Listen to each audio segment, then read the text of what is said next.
안녕하십니까. 달려라 우크라의 풀목입니다. 네, 오늘 월요일 또 한 주가 시작이 됩니다.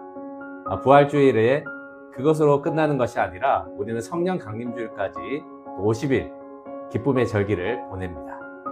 예레미야서를 통해서 그 부활의 기쁨이 나의 기쁨으로 더 충만하게 되는 한 주가 되시기를 축복합니다. 자, 오늘의 오밥은요, 예레미야 41장 15절의 말씀입니다. 느다냐의 아들 이스마엘이 8사람과 함께 요하난을 피하여 암몬 자손에게로 가니라. 아멘. 하나님의 말씀은 반드시 이루어집니다. 그런데 그 말씀이 이루어지는 것을 거스려서 살면 반드시 일이 꼬이게 되고 또 하나님께서 하시는 그 일을 어차피 받게 되는 그런 일들이 있기 때문에 그냥 하나님 말씀에 순복하고 들어가는 것이 가장 안전한 삶입니다.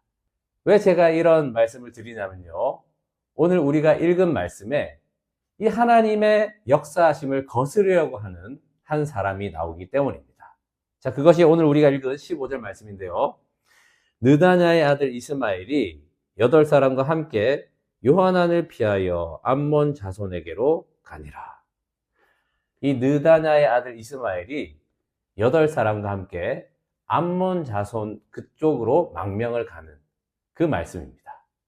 자, 오늘 주인공은 바로 이 이스마엘입니다. 이 이스마엘이 어떻게 하냐면요, 바벨론 왕이 세운 이 그다랴를 죽이게 됩니다. 자, 그다랴는 누굽니까? 이 시드기야 왕이 죽고 나서 이제 바벨론이 예루살렘까지 점령을 한 상태에서 유다를 다스리는 총독으로 이 그다랴를 세운 것입니다. 그런데 이 이스마엘이 그다랴를 죽이게 됩니다. 자, 왜 그다랴를 죽이게 됐냐? 그 단서가 1절 말씀에 있습니다.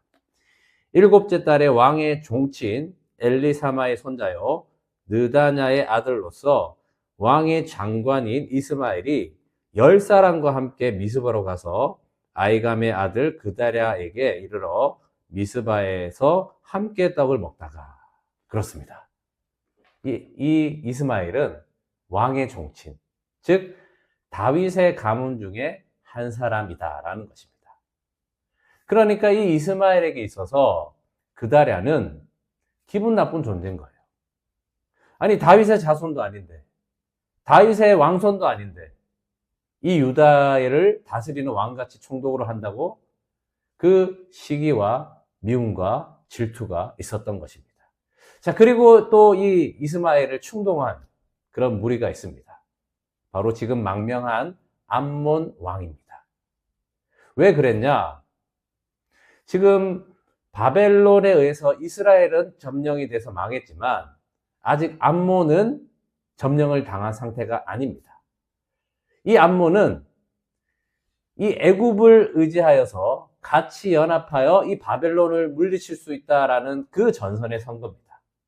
그러니까 이 남유다가 이 전국이 흔들려야지 바벨론 그 군대들이 정착을 하지 못하니 민심을 흐트리기 위해서 이 그다랴 총독을 죽이자라고 이 이스마엘에게 부추겼던 겁니다. 자, 이 이스마엘은 개인의 그 미움과 시기와 질투가 있었고 또 그 배후의 암몬 자손도 우리의 등 뒤에서 빽이 되게 좋다 하니까 그렇게 그다랴를 죽이게 됩니다. 그런데 이것도 모자라서 어떻게 하냐면 남아있던 그 왕들의 딸들, 즉 다윗과 관계된 여인들을 붙잡고요, 그리고 이스라엘 백성들도 남은 자들도 붙잡고 암몬으로 망명을 하려고 했던 겁니다. 자, 그러면 이 왕의 딸들과 이스라엘 사람들을 왜 붙잡고 가냐? 이 암몬 자손에게 전리품과 같은 그런 것들로 사용하려고 그 사람들을 잡아서 데리고 가려고 했던 겁니다. 자, 그런데 무슨 일이 벌어지냐? 이 군대 장관 그다랴와 함께 했던 요하난이 이 사실을 알고 쫓아갑니다. 그리고 이 이스마엘을 만나게 됩니다. 결국 이 이스마엘은 이 왕들의 딸들도 내어주고 이 이스라엘 사람들도 내어주고 그는 우리가 읽은 말씀처럼 8사람과 함께 암몬으로 망명을 하게 됩니다. 자, 여러분, 그다랴는 죽었지만 사실 이스마엘에게 남은 것이 무엇입니까? 자, 10명이 함께 했는데 2명이 없습니다. 8명만 암몬으로 망명했다 했죠? 그러면 이 2명은 그 상황 가운데 죽었거나 아니면 그 이스라엘로 투항했거나 뭐 기록이 없어서 정확하게 알지 못하지만 있는 사람들 2사람까지도 잃어버리는 그런 망명의 길이었습니다. 결국 이 암몬도 바벨론에 의해서 점령을 당하게 됩니다. 그러니까 하나님의 심판은 피할 수가 없는 역사이기에 받아들이고 수용해야 되는데 그 역사를 거슬려서 하다 보니 아무것도 남지 않고 결국 바벨론의 심판을 받게 되는 그 이스마엘을 보게 되는 것입니다.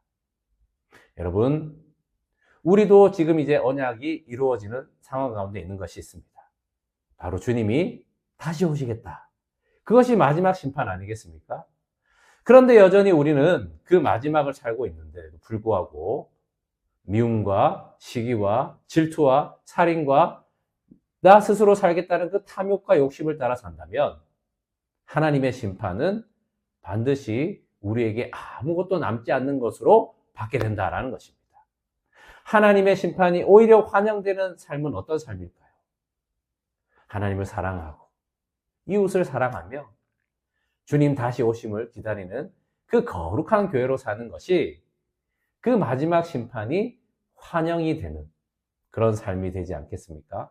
미움, 다툼, 시기, 질투 버리시고 하나님을 사랑하고 이웃을 사랑하며 그렇게 주님의 그 거룩한 신부로 사시는 여러분 되시기를 축복합니다. 기도하겠습니다. 하나님 아버지, 하나님을 사랑하고 이웃을 사랑하며 거룩한 교회로 주님 오심을 기다리는 그 신부의 교회로 거룩하게 살아가게 해주시옵소서. 말씀으로 살게 하여 주시옵소서. 주 예수 그리스도의 이름으로 기도합니다. 아멘. 말씀으로 승리하세요. 필목이었습니다. 끝.